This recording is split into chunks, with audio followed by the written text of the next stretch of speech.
اس وقت میں ویلکم کرنا چاہوں گی محمد حسن الیاس کو. A young man, very impressive personality, and history کے اوپر, قرآن کے اوپر باقاعدہ ریسرچ کی, علم حاصل کیا. محمد حسن الیاس, سب سے پہلے تو میرے بچے اپنا تعارف کرائیے گا, تھوڑا سا اپنی ایجوکیشن کی بات کر لیں, آپ کی فیملی کی بات کر لیں, اف یو ڈونٹ مائنڈ. بہت شکریہ آپ کے اس تعارف کا. میں اصلاً تو اپنے آپ کو اس کا مستحق نہیں سمجھتا. میں ایک بہت ہی ادنا سا طالب علم ہوں مختلف علوم کا, اور میری جو ابتدائی تعلیم ہے وہ کراچی میں ہوئی ہے.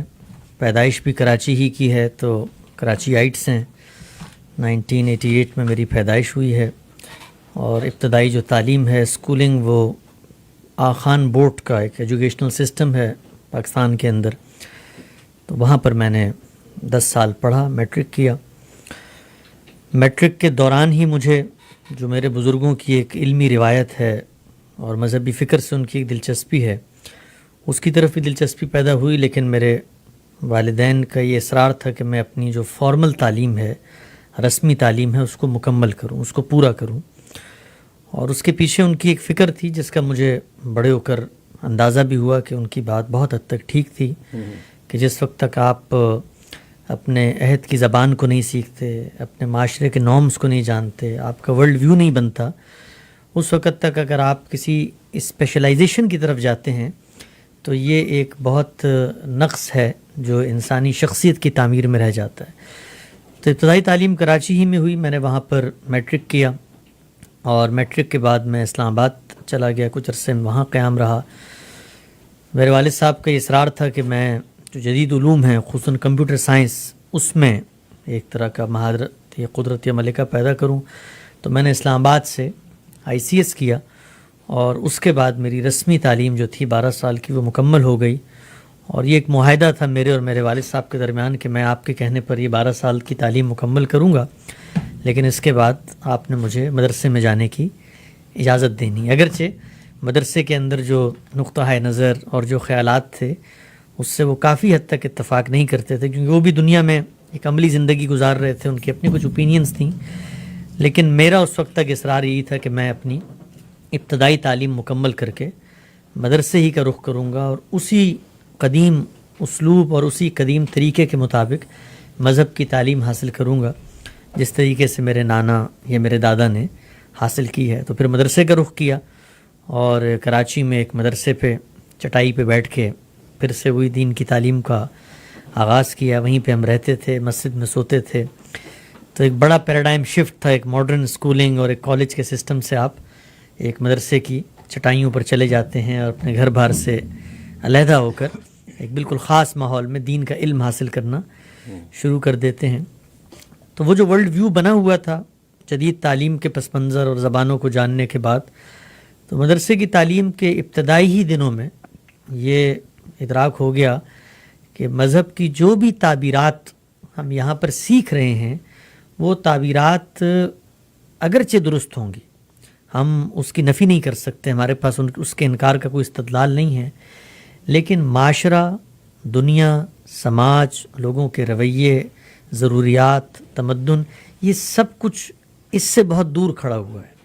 یعنی جس دور کی یہ آئیڈیالوجی ہے, جس وقت کا یہ فلسفہ ہے, وہ موجودہ دور سے کوئی میل کھاتا ہوا نظر نہیں آتا. تو کچھ سوالات تھے جو ابتدا ہی میں اٹھنا شروع ہو گئے, اور ایک جو بہت بڑی مشکل تھی وہ یہ تھی کہ ہم وہ لوگ تھے جنہوں نے مذہبی فکر کی جو آغوش ہے, جو کوک ہے, اس میں ہماری تربیت ہوئی. تو یہ آسان بھی نہیں تھا کہ اس فکر پہ کوئی سوال یکدم اٹھا لیا جائے. گویا وہ سوال بالکل ایسے ہی تھا کہ جیسے آپ ایک طریقے سے کسی چیز سے انحراف کر کے کھڑے ہو گئے یا بغاوت پر اتر آئے ہیں. تو وہ معاشرہ, خصوصاً پاکستانی معاشرہ, اور اس کے اندر ایک سخت گیر مذہبی ماحول, اور اس کے پیچھے عقیدتیں اور عصبیتیں, اور ہزاروں لوگ جو آپ کو بھی پہچانتے ہیں, آپ کے بزرگوں سے بھی ان کا تعارف ہے. تو یہ آسان کام نہیں ہے کہ آپ ایک دن کھڑے ہوں اور کہیں کہ بھئی یہ مذہبی فکر جو ہم پڑھ رہے ہیں یہ ہمیں کچھ سمجھ میں نہیں آتی بہت زیادہ. تو بہرکیف اللہ تعالیٰ کی جو بڑی عنایت تھی وہ عنایت یہ تھی کہ اللہ میاں نے ہمیں جوانی میں اس کا شعور دیا, اور جوانی کے اندر جب آدمی کے احساسات یا خیالات میں کوئی نئی سوچ پیدا ہوتی ہے تو وہ اس کے لیے بہت کچھ کر گزرنے کی بھی نیت کر لیتا ہے.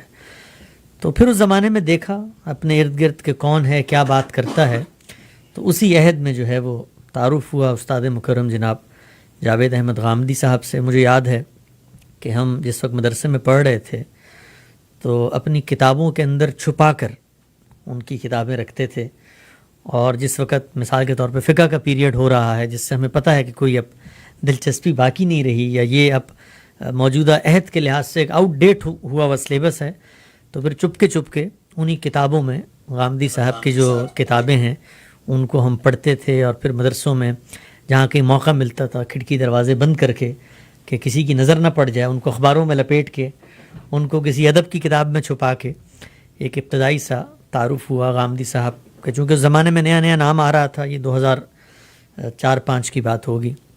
تو پھر ایک غائبانہ شرف تلمذ ان سے حاصل ہوا، اور کم و بیش میں نے 4 سال جو کچھ انہوں نے لکھا تھا اور جو کچھ انہوں نے بولا تھا اور جس شخص سے ان کی پاکستان میں ملاقات ہوئی تھی اس ہر ایک پتھر کو الٹا، ان جگہوں پر میں گیا، ان لوگوں سے میں ملا، ان کی کتب، ان کے رسائل، ان کے مواد، ان کے ماخذ علمی تک میری اپروچ ہوئی، اور پھر ان کو پڑھنا شروع کیا. اور پڑھتے پڑھتے ساتھ ساتھ مدرسے کی تعلیم بھی جاری تھی. تو پھر میں نے 6 سال درس نظامی کے مکمل کیے اپنی فارمل ایجوکیشن کے بعد. اور پھر وہ وقت بھی آیا کہ جس وقت غامدی صاحب سے بنفس نفیس ملاقات بھی ہوئی. وہ چونکہ ملک چھوڑ چکے تھے اور ان کو اپنے انہی مذہبی خیالات کی وجہ سے ہجرت کرنی پڑی 2009 کے اندر. اور چند ہی منٹوں میں میری جو بیگم ہیں ان کی صاحبزادی وہ بتاتی ہیں کہ چند منٹوں کے نوٹس پہ ان کو اپنا گھر چھوڑنا پڑا.